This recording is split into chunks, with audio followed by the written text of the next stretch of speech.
I guess our really big thing, we say it constantly when we're recruiting, is would we feel comfortable with this person in our own parents' home? Would I be happy if I found out that this carer was caring for my mum or dad? It's a pretty good barrier to entry, I think. Yeah. Let's keep that one. Yeah. We've got some fresh new young talent doing some things that I know you haven't heard before. 1, 2, 3, listen. Yeah, so this is the Finances Podcast. Delta, welcome back to the co-pilot seat today. You're almost a pilot on these rather than the co-pilot. Thanks, Jay, for having me back. I feel like I haven't been on a podcast for a while, actually. You had one last week. Were you on the Young Minds podcast last week talking all things insurance? Yeah, sorry, with you. Oh, okay. Well, it's good. It's good to have you back.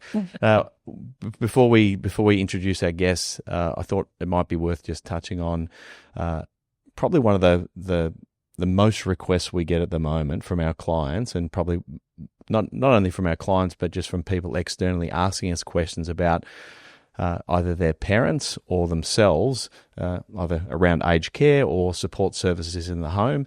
It's been a very hot topic. I think it will continue to be a very, very hot topic, and that's probably a nice lead into our guest today. We've got Lacey McKenna and Edwina Hill from Right at Home in-home care and assistance. Ladies, thank you so much for joining us on the podcast. It's a full house in here today with the four of us, but it's great to have you both here. Thanks, Jay. Thank you. Yeah, thanks, Delta. It's lovely to be here. It's well, I think Lacey, when was it? We caught up a couple of weeks ago, thereabouts. Yep.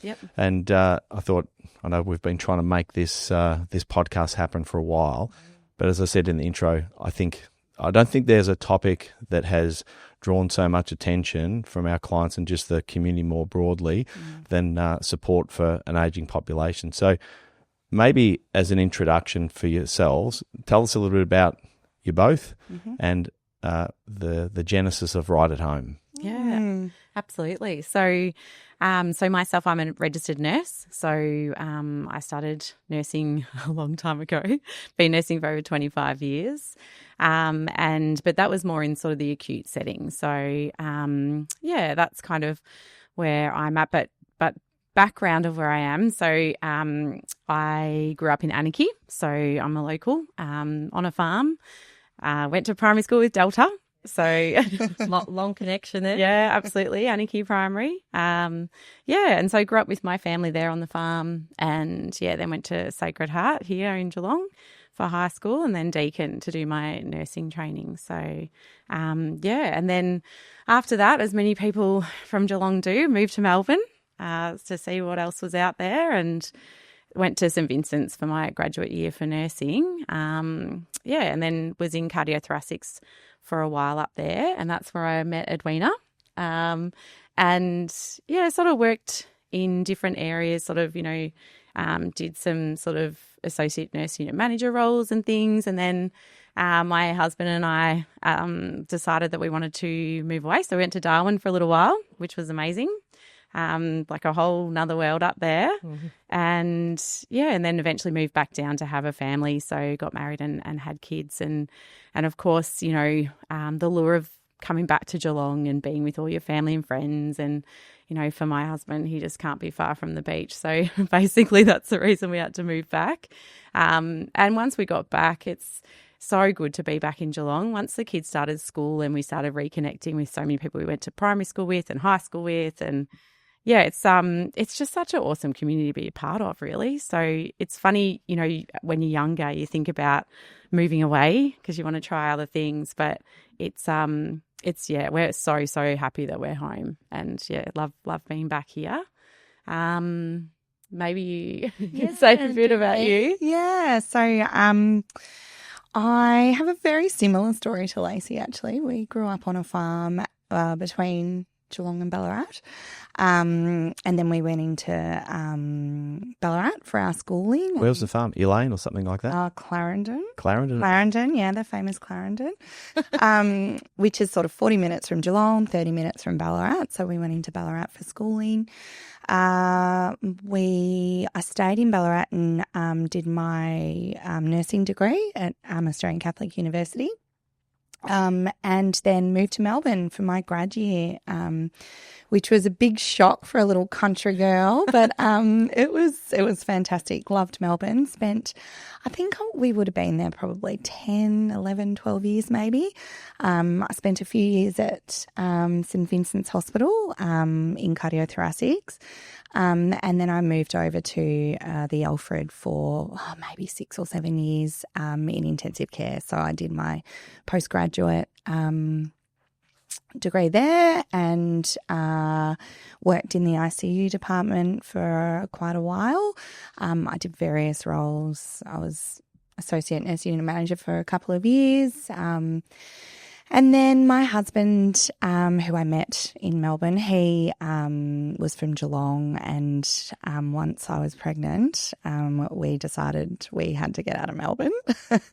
And it was just a natural, we both said, yeah, Geelong's the place to be. So, we moved back here, and we've been here for over 10 years now, still in the same house. We, bought definitely the worst house in what we thought was the best street. And we've, had to do a fair bit of work to get that up to scratch. I did commute down the highway for a couple of years to the Alfred between baby number 1 and baby number 2, but that definitely had a life in it. And I ended up at Bowen Health. So I've been at Bowen Health for quite a long time in various roles again. Probably the biggest period of time was in the cardiac cath lab, which is where they do angiograms and stents and different cardiac procedures, which I did love, but I just had a bit of a calling. I needed to do something else. So, a little while ago, I actually spent a couple of years as a practice manager of an allied health clinic, and that was predominantly with NDIS clients.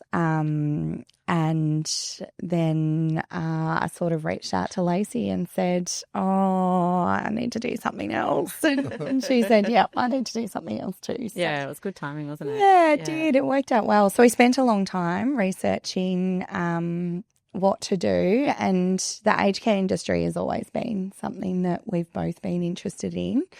And we saw this opportunity with Right at Home, and we just grabbed it and went with it. We did a lot of research prior to that, but So you knew that there was a gap in the market for these, absolutely, services. yes, I think it's personally for me. So my mum has MS, and so we've sort of been down the path of NDIS support, and we've been really lucky in that we've seen probably the best of it. We've got really great support, really good people around mum and us, and for us, it's I knew what it felt like to be able to have these people in there that just made a difference. Like it just made your life so much easier. And then, sort of getting into aged care, it's funny, when I was a student, I actually worked at Rice Village in my final year, as lots of nursing students do.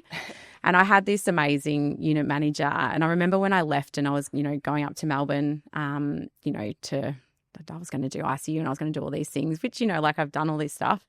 But at the time, she said to me when I left, don't overlook aged care. It's such a rewarding career to be in. And she said it might not be at the start that you come looking for it. But she said I was the same. I wanted to, take on the world when I started nursing. And then she said, there comes a point where you might sort of think, what else? And she said it's an incredibly rewarding area to be in. And so when Edwina gave me the call and said, I'm sort of looking at this industry, and at the time I was still in Melbourne at St Vincent's. I was coordinating undergraduate placements for student nurses. So I had a beautiful team of educators that I, helped coordinate and manage and loved that side of things. I love having a team of people that I can, sort of lead and work with. But it's, it was kind of that time also. I was still commuting to Melbourne, which is crazy, but I loved it. But it's kind of long term, it sort of gets to the point of what else? What more? What's my purpose? What am I actually giving back as well? I'm 45 and You're ancient. I I've got a bit left in me. But that's the thing. I was at the point of, okay, so I've done all these types of things, but yeah, what else can I do? And you sort of want to do something meaningful, I think, at this point of your life. And, not only for myself and my family, but, for the community that you live in, to be able to actually give back in that respect as well.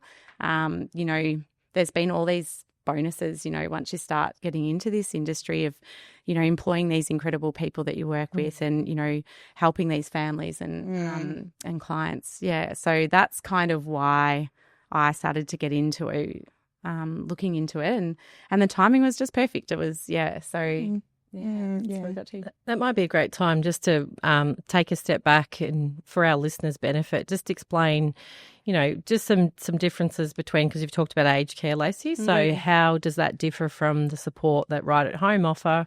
If there are families out there thinking, it's getting more difficult for mum or dad to manage, just take it sort of back to basics, and if you could explain the differences. Sure. So I guess it's probably best to start with in terms of us, and we were looking for a business to start in Geelong, and looking at all the different companies already sort of that are out there.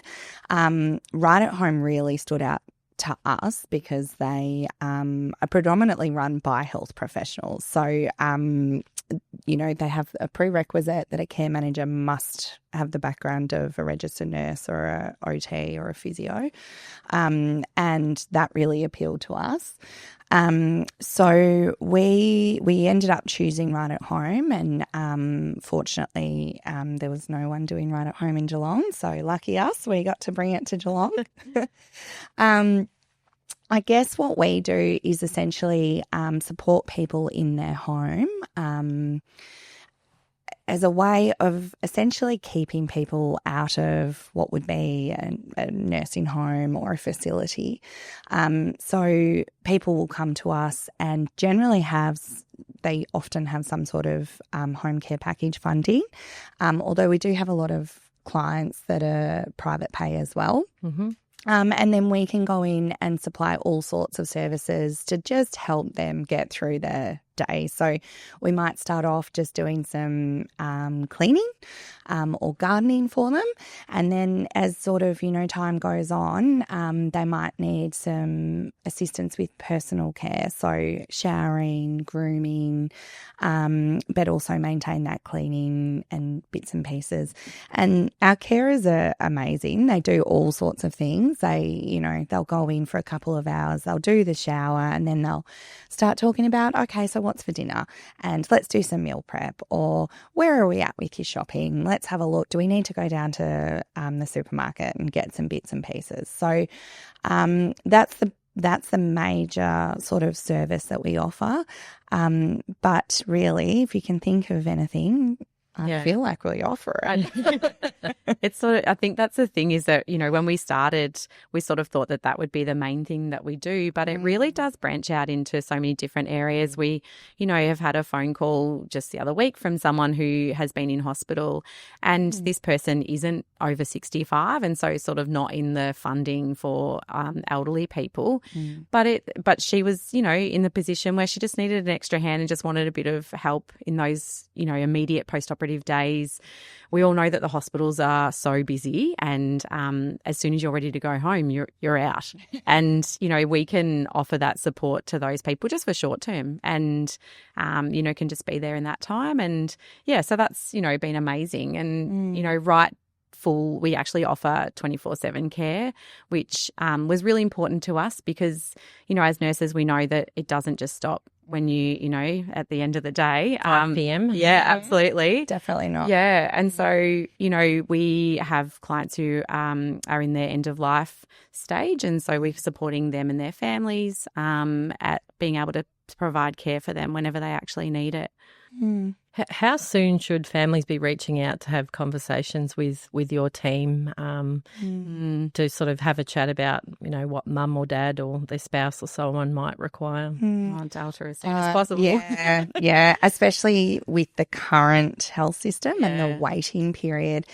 for funding, it's huge at the moment. Even to get an assessment, I think we've got a couple of clients that have been waiting for an assessment in Geelong for about 8 weeks. So, and then once you get an assessment, you still have to go on the waiting list to get whatever package they assess you as being. So, you know, we're seeing waits of 12 to 18 months in terms of the funding.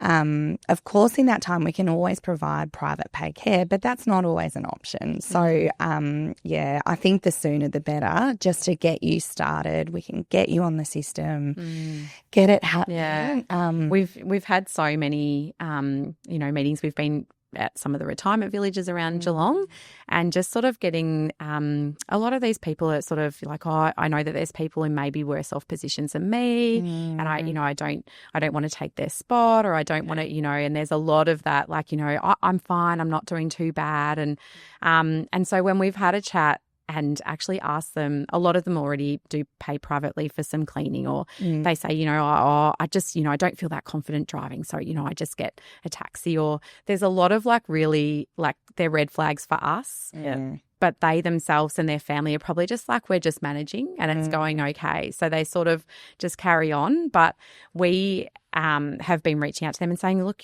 just make the phone call. All you have to do is just, call My Aged Care. And we've been popping out and doing it with them because it's complicated. It's really complicated, and they don't know what they're asking for, and they're worried that they're saying the wrong thing, or and so they make that phone call and they get that first step in, which is getting the My Aged Care number.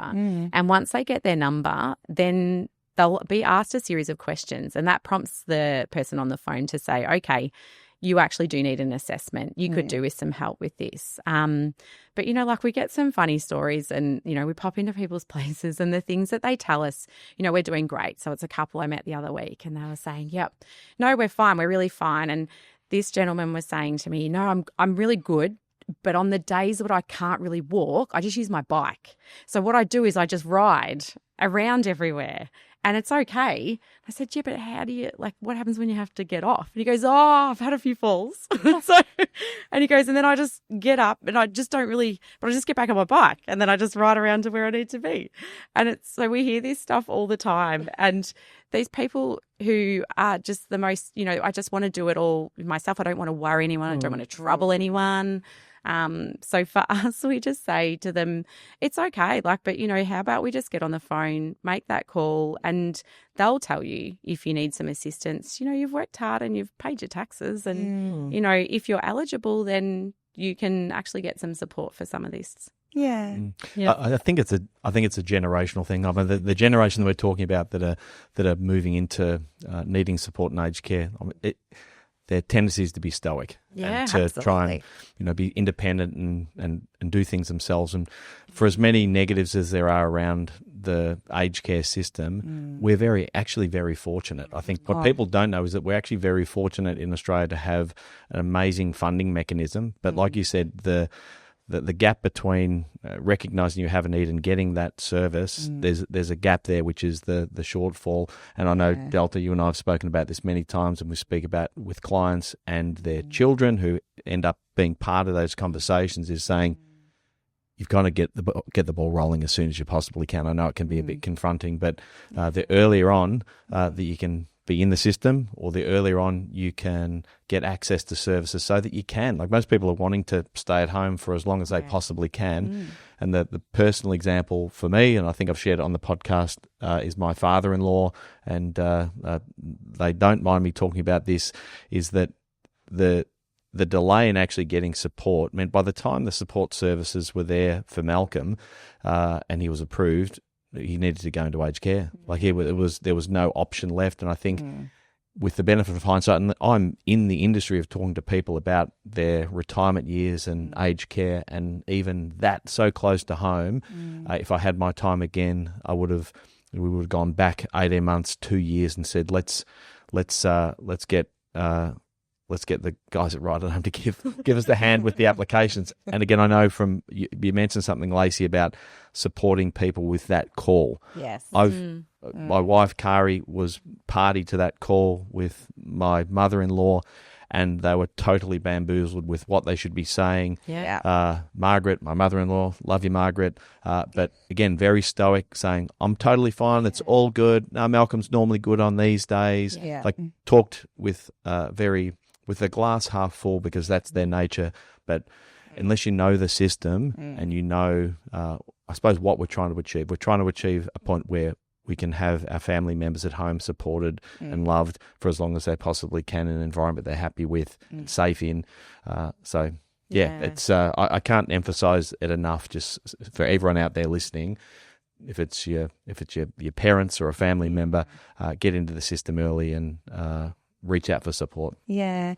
Yeah, that is why we offer the service that we do. So we offer a free service where we come out, we'll sit with you, we'll see what documents you've got so far from My Aged Care, and then we can say, okay, it's time. Let's make this phone call, and I'm going to sit here with you and kind of relay everything that you've just told me, because the reality is that when you get on that phone call, all of a sudden everything is fine. And, despite the fact that you've just told me 10 minutes ago that you're crawling from the shower to the bedroom to get dressed, so I think it's a really helpful thing to have some support for that phone call, just to make sure that you're actually, upfront and honest. And I think, and we often say to people, what we need to say is, how are you on your worst day? Yeah. So, that day when you really struggle, like it's to get out of bed or, to get dressed, you actually can't. Yeah. And maybe you're stuck in the chair and, you've got no food in the fridge, but you actually physically can't get in the car. So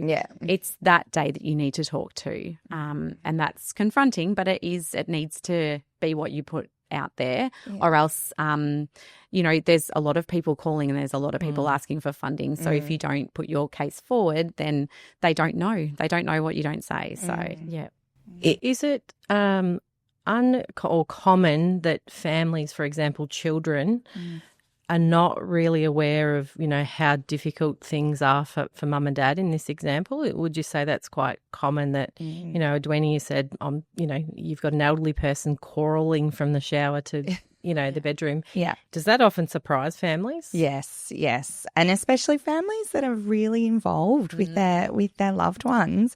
But they just carry on, and they're not always upfront about what's actually going on, and they're protective. They've got pride. All of those things. Not wanting to trouble them. They don't want to trouble their children. They know, maybe they've got young children themselves, and they think you're too busy. I know you're busy, and I don't want to worry you.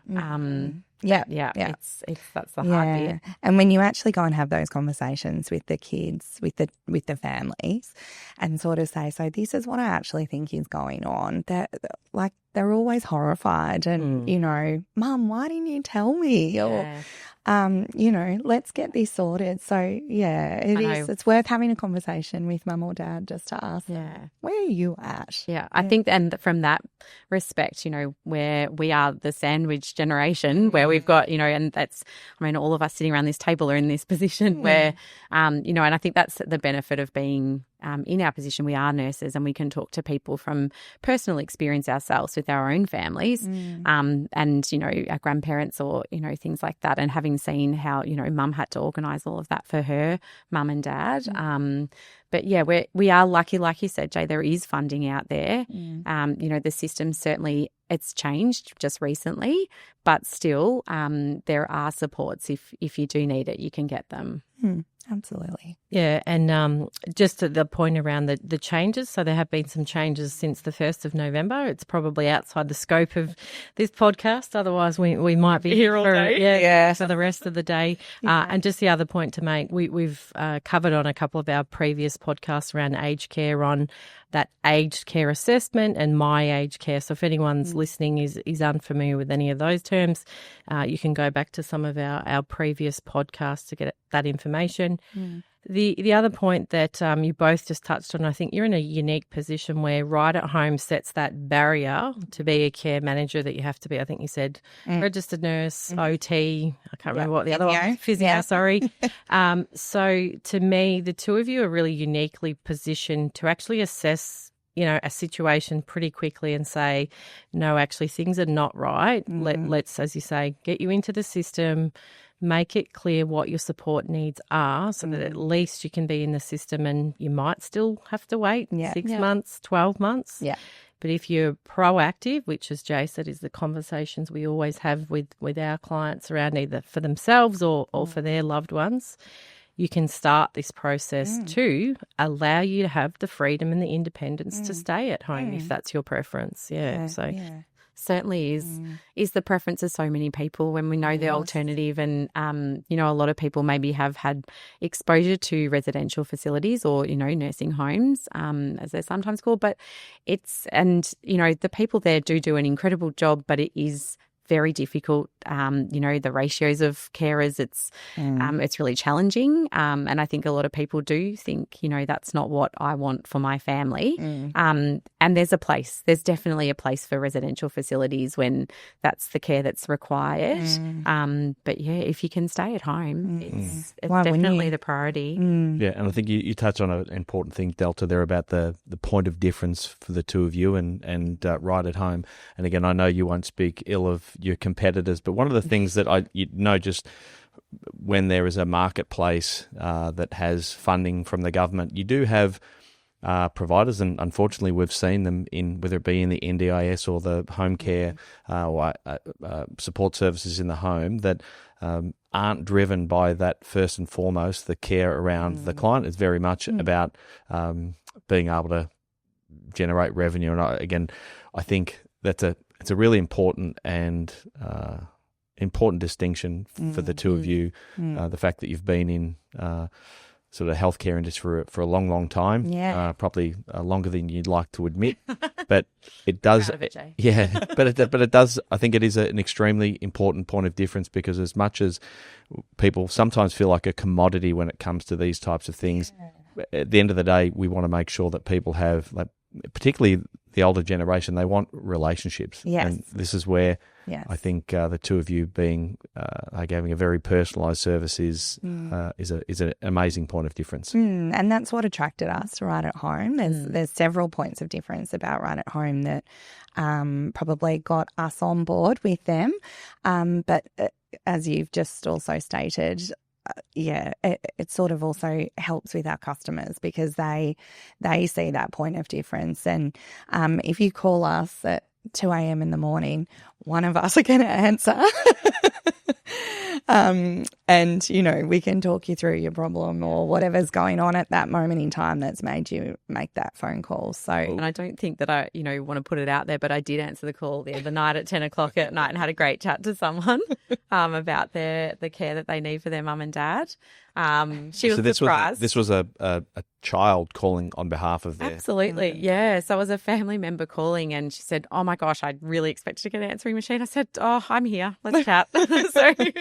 And I'm not saying let's everyone call at 10 o'clock at night, but still, the point is we know what it's like, and mate, you're busy. If you're working during the day, it's really hard. So we'll answer the phone and at any stage and can have a chat about it. And, then for us, our next step is always like we go out to people's homes, because it's just, you can't talk over the phone as freely and as you can. And for us, like you said, with our experience, we can, if we go and meet someone in their home, it's pretty quick for us to do an assessment on what's happening here. And, if they're often they'll make a cup of tea for us, and we always say yes, because you can assess a lot by these types of things. And and it's really good to be able to chat to people in their home, and we can just sort of see their setup and see what challenges they're having maybe. And and it's just, that's a lot of people, I think what you were talking about before, there's a lot of not-for-profits that are in this industry, and we're hearing, from a lot of people wanting to move over from them because the person they speak to is in Sydney or Queensland or somewhere else. And, maybe there's a place for that, but what we offer is completely different. So if you call, it's us, and we're down the road. So our office is here on Shannon Avenue in Geelong West, opposite McDonald's. And That's dangerous. our kids love it. They think it's the best. After school treats, yeah, No, 100%. horrified, but anyway. And the coffee is quite good, I have to say. We don't have to walk too far. So that's right on the corner of Autumn Street and Shannon. That's right. Yep. Yeah. So we're there. It's bright teal is our office. If you drive past, Yeah. give us a wave. We're always in the window Or a toot. usually. Yeah, it's a toot. We do love we a get toot. Yeah. We get a few toots. We're always like, oh, who was that? But I think that was, important for us to actually have a physical office here that people can come into. So, and, some people maybe will go and see their family member in their home, but then they'd like to actually just pop in the office and have a chat away from them just to, talk about some other concerns that they have. And for us, that's why we've got it there. It's a family business for both of us. So our, husbands and children are all involved. They all love coming to the office and everyone's there at times. And and we've sort of extended that to our carers as well. So, they pop in and, we love popping in for a cuppa and have a cup of tea. Yeah, I think that's, again, being nurses, we love people. Yeah. So we love a chat. Yeah. And that's, what we can offer is that personalised service. And we're local. We live here. Our kids are at school here. Exactly. We're part of the Geelong community. And so, we just like to be able to give back and be a part of it. It sounds like you're instilling all those values in your carers as well, and predominantly it's relationship. Is that very much so? And this is it's probably nearly. It's not a problem for us, but I have to say, when we're employing, we're a bit fussy. Yeah, look, it's a good thing. I've done a lot of recruiting in my time, so and it's pretty quick to know in this industry someone who's going to be the right fit. Yeah. We have high standards. But what does the right person look like, Lacey? I think I asked you this when we caught up a few weeks ago. Look, I know it is a really great question because they look different, every single one of them. But, so for us, it's our clientele are, they're over 65, majority of them. Yeah. And so a lot of the care that is, maybe they're cleaning, maybe they're doing showering, but it's the companion work so they have to be someone that they can trust. They have to be someone they feel comfortable with. You're opening up your home to someone else. And for, our situation is that our carers, we always introduce them to the client. So no one would ever turn up at someone's house without having formally met them with us beforehand. I just think, I just could not imagine anything more horrifying than having to open up the door to someone that you've never met before and welcome them in and say, now you can shower me. I know. I just can't get my head around that. So confronting. For us, it's something that it happened. There's no way around it. You have to have met them. But so our carers are someone that they want to chat to and, someone who'll happily, make a cup of tea for this person and go that little extra mile just to get a smile, just to make their day. And, they are pedantic cleaners. So they all are. They all are. Yep. Yeah, when you think about it. Yeah, and people are house proud. So, if they can't do the cleaning themselves now, we want the person who's doing that to be someone, who also has that same expectation. And the other thing is, so it's something that, we've sort of found has happened naturally without sort of planning it, but our carers are in the twilight years of their career. So a lot of ours are really experienced and maybe sort of looking at towards the end of their career or that sort of like later stages of their career. And so it means they're a really good fit. So, if they go out shopping with one of our clients, they look like a friend. So they look, that we don't wear uniforms because they want to look as though they're out going shopping with their friend rather than, a carer. Yeah. So, and I think that's really important. Really important. I guess our really big thing, we say it constantly when we're recruiting, is would we feel comfortable with this person in our own parents' home? If we're not there and, we can't be there to veto them, would I be happy if I found out that this carer was caring for my mum or dad? It's a pretty good barrier to entry, I think. Yeah. Let's keep that one. Yeah. It does mean, though, we don't get to hire as much. But if all those skills sound like you, reach out to Lacey and Edwina at Right at Home because there's a job for you. Yes. Yeah, for sure. Please. Yeah, absolutely. And your comments around, people maybe in the twilight of their career, I think that would obviously just bring about that experience and that ability to relate to people from, multiple different sort of walks of life, and that connection that, is often what people are seeking, aren't they? Yeah, absolutely. And, a lot of them themselves have had their own experiences with their own families. So they have that background and that experience, and it does really help. It helps to, cement that relationship with the client. And that's what it's all about. It's all about relationships in the end.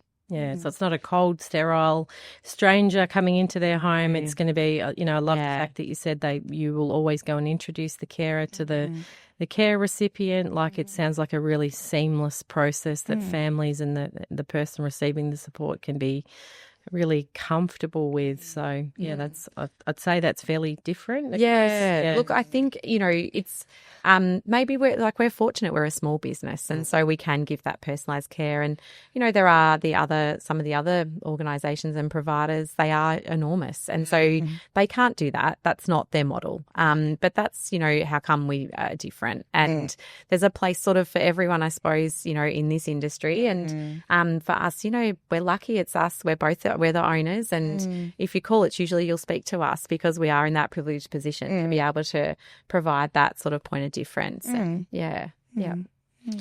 maybe just before we wrap things up, I thought maybe just want to touch on so for people out there listening, and what are some of we've talked about it, but what are some of the trigger events if people out there listening, either their kids, maybe not worried about their parents just yet, or maybe it's people out there listening, because we do have people in older generations listening to the podcast, but what are some of the trigger events that you'd probably encourage people to listen to in their parents or their family members to encourage them to reach out to the two of you? Great question. Probably it can be simple things, like if you arrive, or if you're at your parents' home and you look, and we all know like what standards they keep normally. So if you look and think they're not doing the dishes like they normally would, or you go into the bathroom and think, I don't think these towels have been washed for a while, or, that shower doesn't look very clean anymore.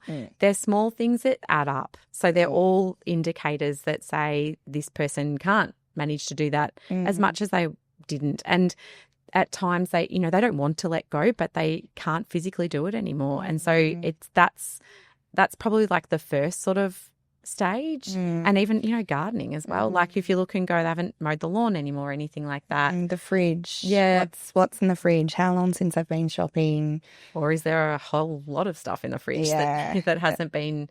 it's just sort of little changes that you start to see, and then I think it can progress, and then you can start seeing, okay, how long since mum or dad's had a shower, or what's going on there, and it's just sort of keeping an eye on them. How are they walking? How are they? Are they seeing the people that they usually see, or they started to withdraw a bit from the community? That's the huge thing. That to me was the cue with my father-in-law was that, again, if I look back, it was about 18 months or 2 years of being very much removed from normal social circles, and maybe represented as anxiety, maybe a bit of anger, maybe confusion, but all little signs that are worth paying attention to, rather than just saying, it's okay with you. Odd, but and that's when they start to, like, friends reaching out and saying, I haven't seen your mum for a while, and you think, that's a red flag. Because sometimes they're the things you don't realise. And it might be that they need, a trip to the GP, or, to have a bit of a chat, and but also, start that process of getting some supports in place. I think that the priority of, trying to actually keep people engaged in the community is so important. And, there is so many issues with loneliness in our older population, and, if they can't drive anymore, and if they can't do those things, then they do need...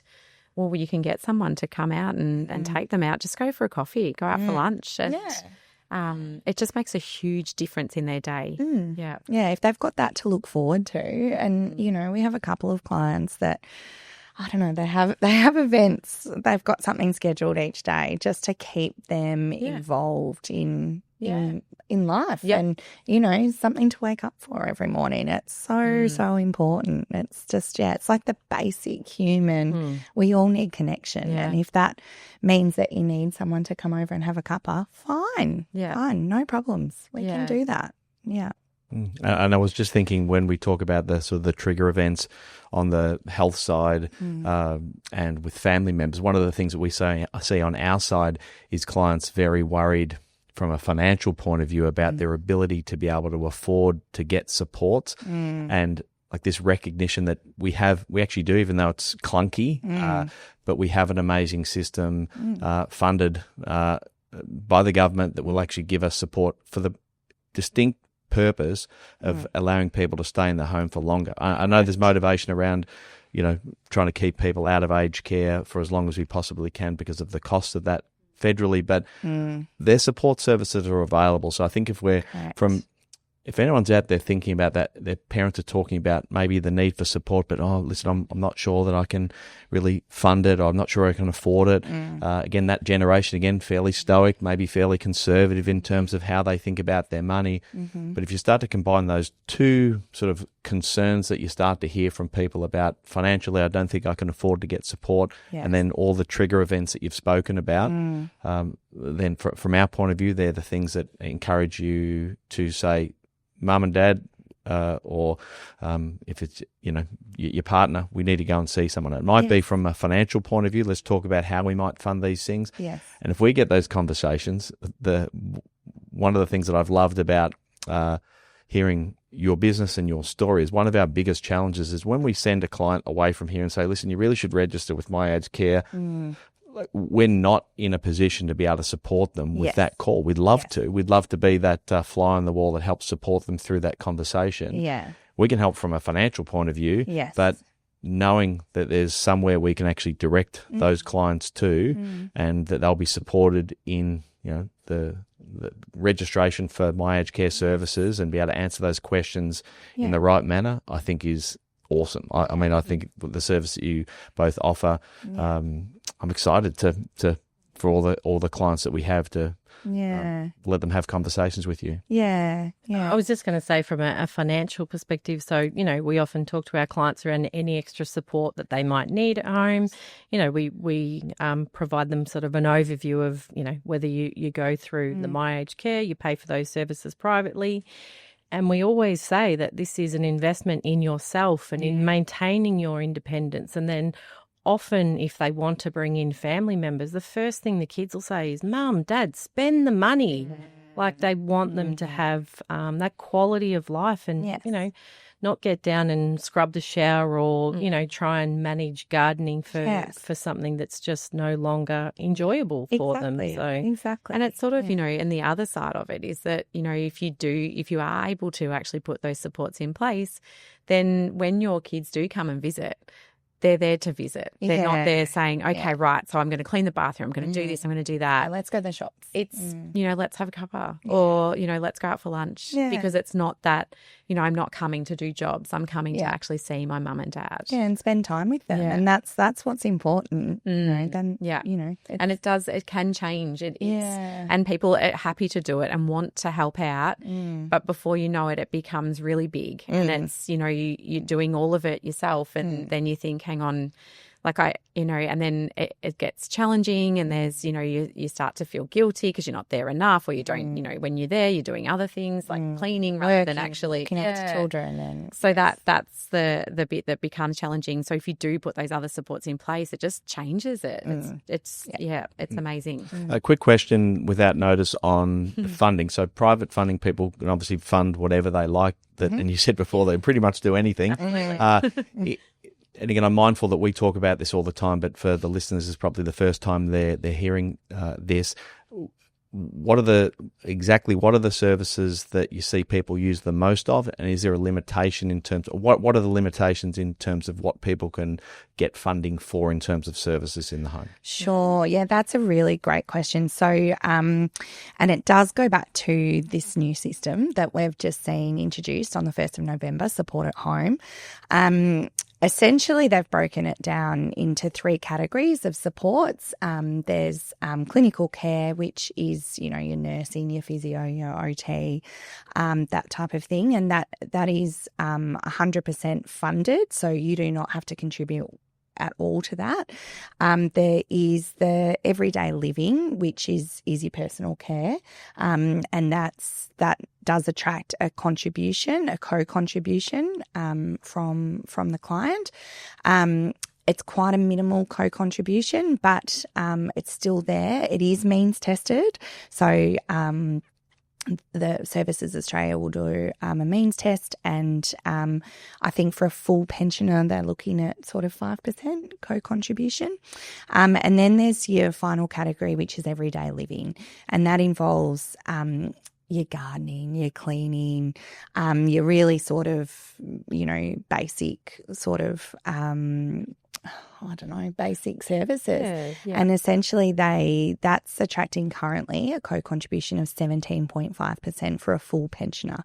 But as I said, that's means tested. So, it can wholly depend upon your income and your assets and bits and pieces. I think the really important thing to touch on with that is that we have seen with the introduction of support at home, we have seen a large application process of people with financial hardship, which would mean that Services Australia deem you as not having to pay any co-contributions. So I know we've helped a couple of our clients apply for financial hardship, and that means that they don't have to pay any co-contributions. But you guys would probably have more knowledge on that than we would. But there is that option if it's just purely out of reach. Yeah, I think, and in terms of the services, it's sort of that baseline is probably what we start to see, the gardening and cleaning is probably, and maybe some meals.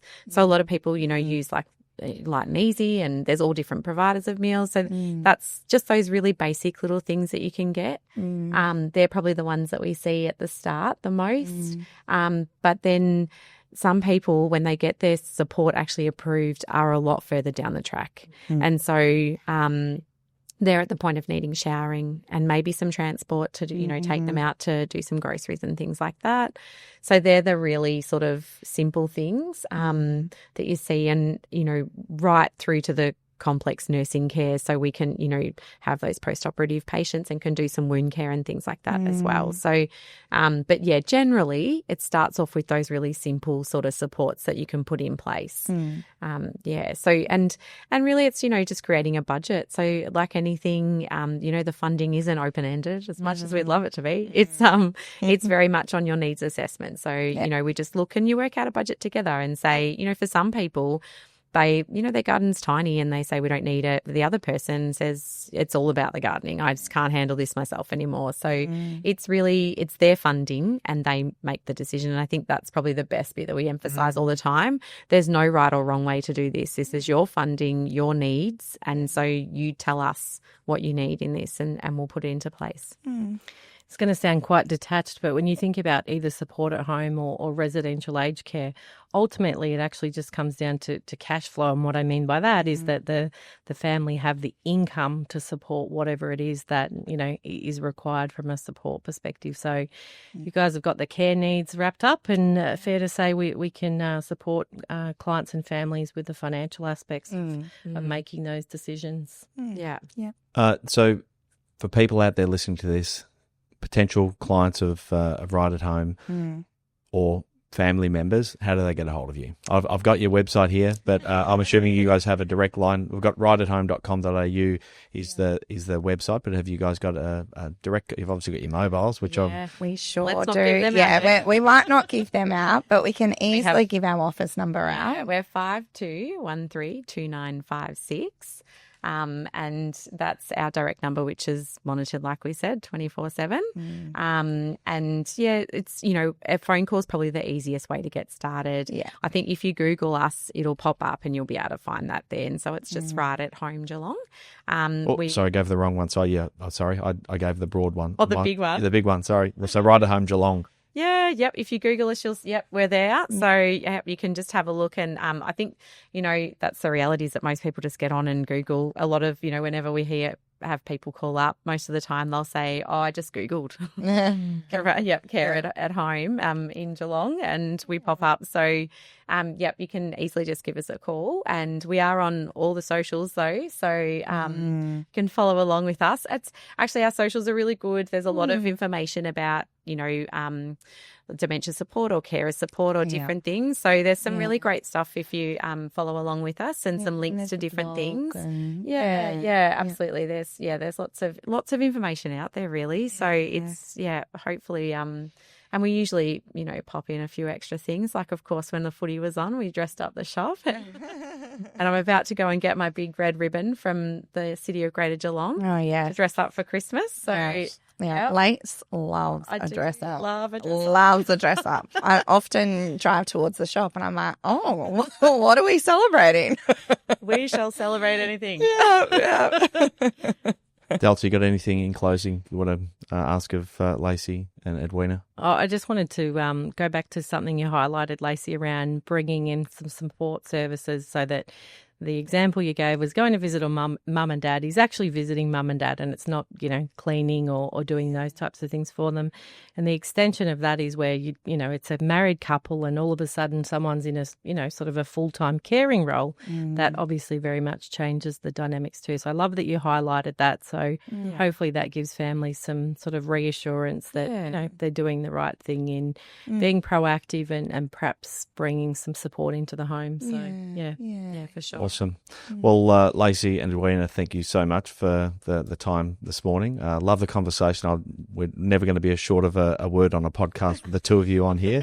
But I think it's reflective of who you are and probably what you provide to your clients as well, as personal relationships, conversations, and genuine understanding about their situation. So thanks so much for coming on board. We'd love to have you back on for round 2 and round 3. I'm sure your business will continue to grow from strength to strength, and all of the clients and our clients that you support, I'm sure will be very grateful for the support you provide. So thanks again, and look forward to another conversation. Thanks so much, great. Thank you. Yeah, we've loved it. Yeah. And chat. Thanks, guys. Thank you. We hope you enjoyed today's episode. If you're keen to understand more about how financial advice could benefit you, follow us on Instagram, Facebook, and Twitter at Burke Britton FP, or Google Burke Britton Financial Partners. Check out our client reviews, testimonials, and make a time to meet one of our certified financial planners by clicking Book Now on our website. Thanks for listening. Any information contained in this podcast is of a general nature only. No account was taken as to the objectives, financial situation, or needs of any particular person. Therefore, before making any decision, listeners should consider the appropriateness of any information with regard to their particular objective, financial situation, needs, and seek independent advice from a licensed professional specific to their circumstances. All right, hit it. That translates to don't be a moron and act on what some random person says on a podcast. Take personal responsibility, do your homework, ask questions, and speak to an actual human that knows what they're talking about before you do anything. PB Financial Solutions Proprietary Limited, trading as Burke Britton Financial Partners, are authorised representatives of AMP Financial Planning Limited, AFS, licence number 232706.